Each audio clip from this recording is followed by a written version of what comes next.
റോഡിൻ്റെ ഇടത് സൈഡ് ഒരാൾ ഓടുന്നുണ്ട്, ഒരു ഹാഫ് പാൻറ് കയറി ഇറങ്ങിയിട്ടിട്ട് ഒരു ചെറുപ്പക്കാരനും വലത് സൈഡിൽ ബൈക്കേൽ വണ്ടി സ്റ്റാർട്ടാവാത്ത രീതിയിൽ തുഴഞ്ഞു പക്ഷേ ഒരാൾ വണ്ടി സ്റ്റാർട്ടാക്കിയിട്ട് രണ്ട് കാലിൽ തുഴഞ്ഞു പോകണം. അയാളുടെ എന്തൊരു ചെറിയ പൊതി മേടിച്ച് ലെഫ്റ്റ് സൈഡിൽ കൂടെ ഒരു പയ്യന് ഓടിപ്പോകണം ഈ സംഭവ സ്ഥലത്ത് നിന്ന്.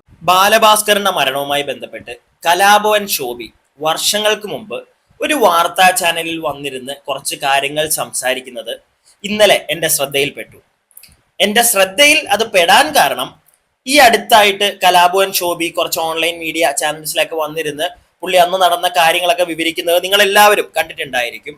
അങ്ങനെ വിവരിക്കുന്നതിൻ്റെ ഇടയ്ക്ക് പുള്ളി പറയുന്ന ഒരു കാര്യം, ആ ഒരു കാര്യം പുള്ളി വർഷങ്ങൾക്ക് മുമ്പ് പറഞ്ഞപ്പോഴത്തേക്ക് ചെറിയ മാറ്റങ്ങൾ പുള്ളി അന്ന് പറഞ്ഞതും ഇന്ന് പറയുന്നതുമായിട്ട് കുറച്ച് എവിടെയൊക്കെയോ ഒരു പൊരുത്തമില്ലായ്മ എൻ്റെ ശ്രദ്ധയിൽപ്പെട്ടു.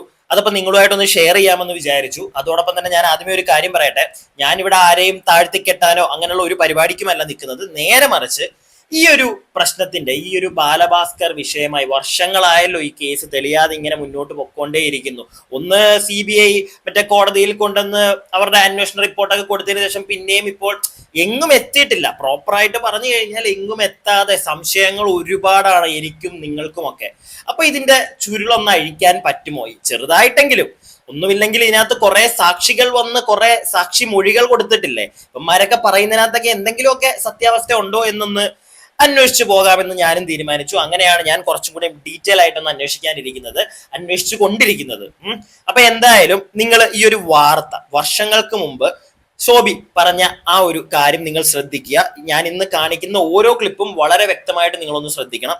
ഫസ്റ്റ് ഈ ഒരു ക്ലിപ്പ് ഒന്ന് കണ്ടു നോക്കുക, എന്നിട്ട് ഞാൻ ബാക്കി സംസാരിക്കാം. ഇതിനിടയിലാണ് കലാഭവൻ ശോഭിയുടെ രംഗപ്രവേശം. ബാലഭാസ്കറിന്റെ വാഹനം അപകടത്തിൽപ്പെട്ട സമയത്ത് അസ്വാഭാവികമായി രണ്ടുപേരെ അവിടെ കണ്ടെന്ന് കലാഭവൻ ശോഭി മൊഴി നൽകി. ബാലഭാസ്കറിന്റെ വണ്ടി ആക്സിഡന്റ് ആയി ഏകദേശം ഒരു 5 മിനിറ്റ് 10 മിനിറ്റിനുള്ളിൽ അതിലെ ഞാൻ തിരുനെല്വേലിക്ക് പാസ് ചെയ്തു പോയ ആളാണ്. ഈ സമയത്ത് ഞങ്ങൾ മുന്നോട്ടേക്ക് ഞാൻ പോണ സമയത്ത് റോഡിന്റെ ഇടത് സൈഡ് ഒരാൾ ഓടുന്നുണ്ട്, ഒരു ഹാഫ് പാൻറ് കയറി ഇറങ്ങിയിട്ടിട്ട് ഒരു ചെറുപ്പക്കാരനും വലത് സൈഡിൽ ബൈക്കേൽ വണ്ടി സ്റ്റാർട്ടാവാത്ത രീതിയിൽ തുഴഞ്ഞു പക്ഷേ ഇടത് സൈഡില് ഒരാൾ പോകുന്നുണ്ട്, വലത് സൈഡില് ബാക്കി നിങ്ങൾ കേൾക്കുക. വണ്ടി സ്റ്റാർട്ടാണ്, തുഴഞ്ഞു നല്ല സ്പീഡിൽ വെപ്രാളപ്പെട്ട് പോകുന്നുണ്ട്. അപ്പം ഞാൻ ഓർത്തതെന്ന് വെച്ച് കഴിഞ്ഞാൽ ഈ വണ്ടി ആക്സിഡന്റ് ആയ ആരെങ്കിലും സ്വന്തക്കാരായിരിക്കും ഈ പോണെന്ന് ഓർത്തു. അവരുടെ വലത് സൈഡിൽ ഒരാൾ ബൈക്കിൽ ഇരുന്ന് തുഴഞ്ഞു കാല് വെച്ച് തുഴഞ്ഞു പോകുന്നു. ഇടത് സൈഡിൽ ഒരാൾ പോകുന്നു, വലത് സൈഡിൽ ഒരാൾ പോകുന്നു. ഇങ്ങനെയാണ് ശോഭി പറഞ്ഞു വെച്ചിരിക്കുന്നത്. നിങ്ങൾ ബാക്കി കേൾക്കുക.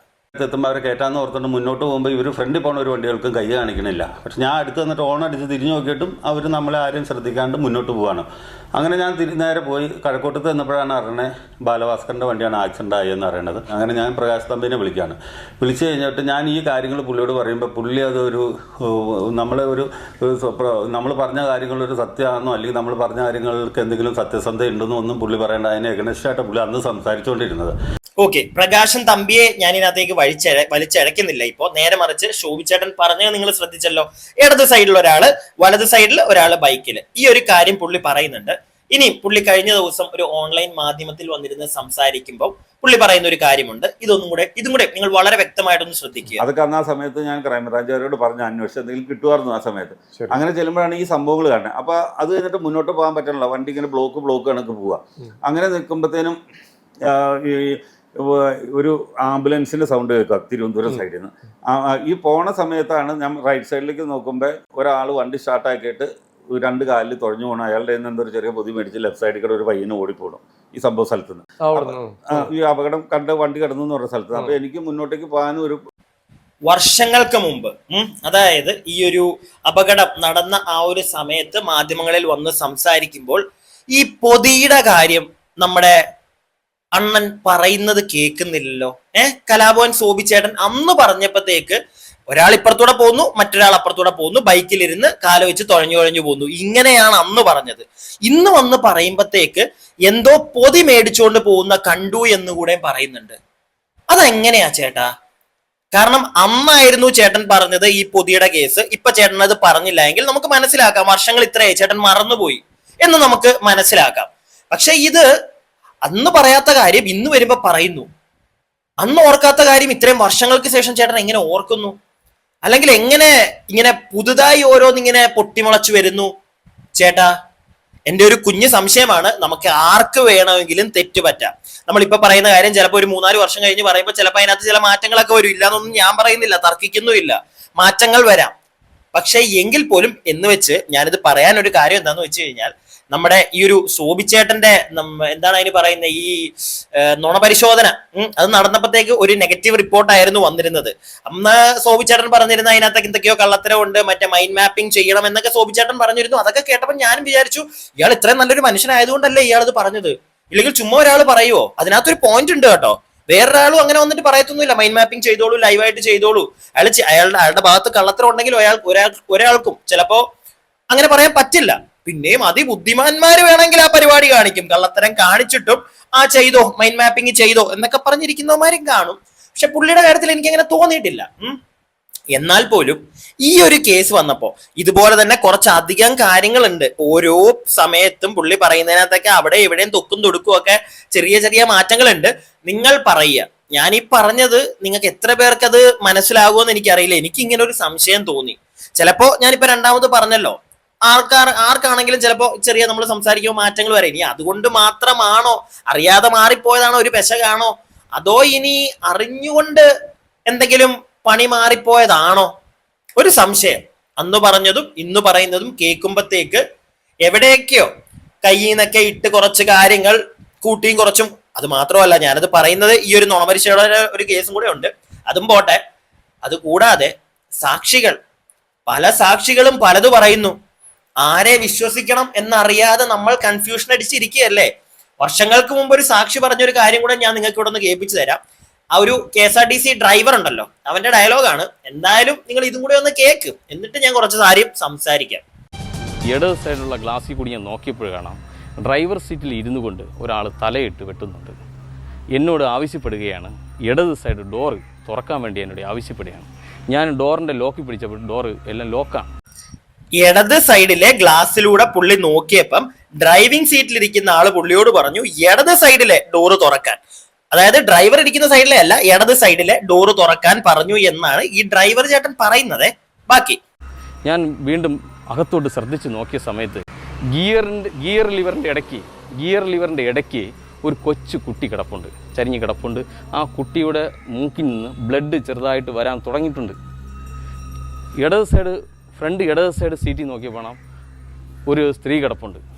ആ സ്ത്രീ ബെൽറ്റിൽ കുരുങ്ങി ഇങ്ങനെ സീറ്റിലും അല്ല തറയിലും അല്ലാത്ത ഒരു മട്ടിലാണ് കിടപ്പുള്ളത്. ഇട സീറ്റിൽ നോക്കിയപ്പോഴാണ് ഇട സീറ്റിൽ ഒരു വ്യക്തി അവിടെയും കിടപ്പുണ്ട്. ബാക്കിൽ നോക്കിയപ്പോഴാണ് കുറച്ച് ആംപ്ലിഫയറും കുറേ ഫുഡ് ഐറ്റംസും കൊണ്ട് ഇങ്ങനെ ചെതറി അത് കിടപ്പുണ്ട്. എത്ര പേരാ ചേട്ടാ അപ്പൊ ഇടത് സൈഡിൽ കിടക്കുന്നത്? ചേട്ടൻ ഇടത് സൈഡിലെ ഗ്ലാസ്സിലൂടെ നോക്കി, അപ്പൊ ഡ്രൈവിംഗ് സീറ്റിൽ ഇരുന്നിട്ടാണ് ഒരാൾ പറയുന്നത് ഇടത് സൈഡിലെ തുറക്കാൻ വേണ്ടിയിട്ട്. അത് കഴിഞ്ഞിട്ട് ചേട്ടന്റെ വ്യൂ പോയത് അവിടെ നമ്മുടെ ഗിയർ ബോക്സിന്റെ ഇടയ്ക്ക് കുഞ്ഞു കിടക്കുന്നത്. അതിനുശേഷം ഇടത് സൈഡിൽ ഇരിക്കുന്ന ആളെ പുള്ളി കാണുന്നു എന്നാണ് പുള്ളി പറയുന്നത്. എങ്ങനെ ഇത് വിശ്വസിക്കും? നമ്മൾ ഇടത് സൈഡിലെ ഗ്ലാസ്സിലൂടെ ഫസ്റ്റ് അത് പൊട്ടിയിരിക്കുകയാണെങ്കിലും വോട്ടവർ നമ്മൾ നോക്കുമ്പോൾ നമ്മൾ ഫസ്റ്റ് ചിലപ്പോൾ ഡ്രൈവറെ കാണും, ഡ്രൈവിംഗ് സീറ്റിൽ ഇരുന്ന ആളെ നമ്മൾ കാണും. അത് കഴിഞ്ഞാൽ നേരെ അതിന്റെ ഇടയിലോട്ട് പോകുന്നതിന് മുമ്പ് തന്നെ ഇടത് സൈഡിൽ ഈ പുള്ളി ഗ്ലാസ് വഴി നോക്കുമ്പോൾ അതിന്റെ തൊട്ടടുത്തിരിക്കുന്ന ആളെ അല്ലേ ആദ്യമേ കാണുന്നത്. പക്ഷെ പുള്ളി ഇവിടെ പറഞ്ഞു വരുന്നത് അത് കഴിഞ്ഞിട്ട് ഡ്രൈവിംഗ് സീറ്റിൽ ഇരിക്കുന്ന ആളെ കണ്ടു, അത് കഴിഞ്ഞ് കുഞ്ഞിനെ കണ്ടു, അത് കഴിഞ്ഞിട്ടാണ് പുള്ളി നോക്കിയ ഗ്ലാസിന്റെ അടുത്തിരിക്കുന്ന ആളെ കണ്ടു എന്ന് പുള്ളി പറയുന്നത്. അതങ്ങോട്ട് നമുക്ക് പച്ച വെള്ളം, മറ്റേ വെള്ളം തൊടാതെ വിഴുങ്ങുക എന്ന് പറയത്തില്ലേ, അങ്ങനെ അങ്ങോട്ട് വിഴുങ്ങാനൊക്കെ ഇച്ചിരി ബുദ്ധിമുട്ടുണ്ട് അണ്ണാ. ഈ അങ്ങേരൊക്കെയാണ്, ഈ ഡ്രൈവറൊക്കെയാണ് ഇച്ചിരി മറ്റേ കള്ളനാണ്, അല്ലെങ്കിൽ ഇവന്റെ സാക്ഷി കള്ളമൊഴിയാണ് എന്നൊക്കെ പറഞ്ഞ് പിന്നെ വന്നത്. ഈ പറയുന്നതിനകത്തു നിന്നൊക്കെ തന്നെ തള്ളിക്കളയേണ്ടതാണ് ഇവന്റെയൊക്കെ ഈ ഒരു സാക്ഷി മൊഴി.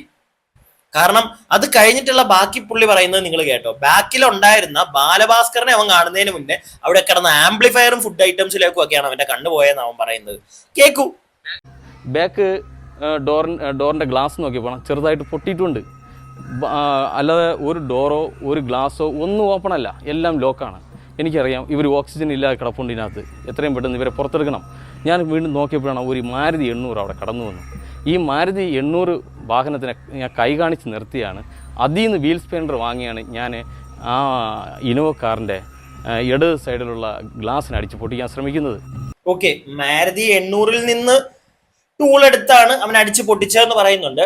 ഇവിടെ നമ്മളൊരു കാര്യം കൂടെ കണക്ട് ചെയ്യണം. അതായത് നമ്മുടെ സോബിച്ചേട്ടൻ ഒരു കാര്യം പറയുന്നുണ്ടായിരുന്നു, ആരൊക്കെയോ ഈ ഗ്ലാസ് അടിച്ച് പൊട്ടിക്കുന്നതൊക്കെ പുള്ളി കണ്ടിട്ടുണ്ടായിരുന്നു എന്ന്. പുള്ളി പറയുന്നത് സത്യമാണെങ്കിൽ ചിലപ്പം ഇയാളും പറയുന്നു ഇയാളാണ് അടിച്ച് പൊട്ടിച്ചതെന്നൊക്കെ. പക്ഷെ നമുക്ക് നമ്പാൻ പറ്റുന്നില്ല. എനിക്ക് സീരിയസ്ലി നമ്മുടെ സോബിച്ചേട്ടൻ പറഞ്ഞതിനകത്ത് ഇങ്ങനെയുള്ള കുറച്ച് ഞാൻ നേരത്തെ പറഞ്ഞല്ലോ, ചെറിയ ചെറിയ കാര്യങ്ങൾ അന്ന് പറഞ്ഞത് ഇന്ന് പറഞ്ഞതും ഒക്കെ ആയിട്ട് ചെറിയ മാറ്റങ്ങൾ എനിക്ക് തോന്നിയിട്ടുണ്ട്. അതിനകത്ത് ഒരെണ്ണം മാത്രമേ ഞാനിവിടെ പറയുന്നുള്ളൂ. നിങ്ങൾ പറയുക, നിങ്ങൾക്ക് അത് തോന്നിയിട്ടുണ്ടെങ്കിൽ നിങ്ങൾ പറയുക. ഞാൻ കൂടുതലായിട്ട് പുള്ളിയുടെ ഈ എനിക്ക് തോന്നിയ ഡൗട്ടുകൾ ഞാൻ ഇനി വരും വീഡിയോയിൽ ഉറപ്പായിട്ട് ഞാൻ ഷെയർ ചെയ്യുന്നതായിരിക്കും നിങ്ങളുമായിട്ട്. അപ്പൊ നിങ്ങൾക്ക് കുറച്ചും കൂടെ ഒരു ക്ലാരിറ്റി കിട്ടും. ഇതിപ്പോ എനിക്ക് തോന്നിയ പെട്ടെന്ന് എനിക്ക് നിങ്ങളെ അറിയിക്കണം, അല്ലെങ്കിൽ ഇത് കണ്ട ഉടനെ തന്നെ എനിക്ക് സ്ട്രൈക്കായി, അതുകൊണ്ട് ഞാൻ പെട്ടെന്ന് എടുത്തതേ ഉള്ളൂ. കട്ട് ചെയ്തെടുക്കാൻ കുറച്ച് ടൈം വേണമല്ലോ. അപ്പൊ അത് നിങ്ങൾ പറഞ്ഞിട്ട് ശേഷം മാത്രം, നിങ്ങൾക്ക് താല്പര്യം ഉണ്ടെങ്കിൽ മാത്രമേ ഞാൻ അത് കൂടുതലായിട്ട് ഇനി അങ്ങോട്ട് ഡീറ്റെയിൽ തപ്പി അങ്ങോട്ട് പോകുന്നുള്ളൂ. പിന്നെ ഈ ഡ്രൈവറിന്റെ കേസ്, ഇവൻ നിങ്ങൾ കണ്ടല്ലോ, സോബിയ പറഞ്ഞത് തല്ലിപ്പൊളിക്കുന്ന കണ്ടു എന്നൊക്കെ പറഞ്ഞു കഴിഞ്ഞാൽ ഇവനാണ് തല്ലിപ്പൊളിച്ചതെന്നൊക്കെ വേണമെങ്കിൽ നമുക്ക് പറയാം, അത്രേ ഉള്ളൂ. പക്ഷെ ഇവന്റെ മൊഴി കേട്ടിട്ട് ഒരു കള്ളസാക്ഷിയായിട്ട് തന്നെയാണ്. ചിലപ്പോ ഇനി എന്തിന്റെങ്കിലും പേരിൽ ആരെങ്കിലും ഒക്കെ വിലക്ക് വാങ്ങിച്ച് ഇവനെ കൊണ്ടൊക്കെ പറയിപ്പിക്കുന്നതാണോ എന്ന് പോലും നമ്മൾ സംശയിക്കേണ്ടിയിരിക്കുന്നു ഈ ഒരു കേസിൽ. കാരണം എവിടെയാണ് വർഷം 6 അതിന്റെ അപ്പുറം കഴിഞ്ഞു ഇല്ലേ? എന്നിട്ടും 6 വർഷം, 6 വർഷമായിട്ടും ഒന്നുമില്ല, ഇങ്ങനെ പോകുന്നു. ഒരു കാർ ആക്സിഡന്റ് ആക്കി മാത്രം ഇതിനെ എല്ലാരും കാണുന്നു. തപ്പിപ്പോകുമ്പോഴോ ഇതിന്റെ പുറകിലൊക്കെ സ്വർണത്തിന്റെ പുറത്തുള്ള ചേട്ടന്മാരാണ് നിറച്ചു. അതുകൊണ്ട് തന്നെ വിലക്ക് വാങ്ങിക്കും. ഉണ്ടല്ലോ ഇത് ഇഷ്ടം പോലെ, ആരെ വേണമെങ്കിലും വിലക്ക് വാങ്ങിക്കാം. അതാണ് ഈ ഒരു കേസിൽ നടന്നുകൊണ്ടിരിക്കുന്നതെന്നാണ് എനിക്ക് തോന്നുന്നത്. പിന്നെ ഇങ്ങനെയുള്ള സംശയങ്ങൾ എനിക്ക് ഇനിയുണ്ട് ഈ വന്ന് സാക്ഷി പറയുന്ന പല ചേട്ടന്മാരിലും. ഞാൻ എൻ്റെ അഭിപ്രായം പറഞ്ഞു. നിങ്ങളുടെ അഭിപ്രായങ്ങൾ എന്താണെങ്കിലും താഴെ കമന്റ് ബോക്സിൽ പറയുക. വീഡിയോ ഇഷ്ടപ്പെട്ടിട്ടുണ്ടെങ്കിൽ ലൈക്ക് ചെയ്യുക, സബ്സ്ക്രൈബ് ചെയ്യാതെ കാണുന്നവർ സബ്സ്ക്രൈബ് ചെയ്യുക.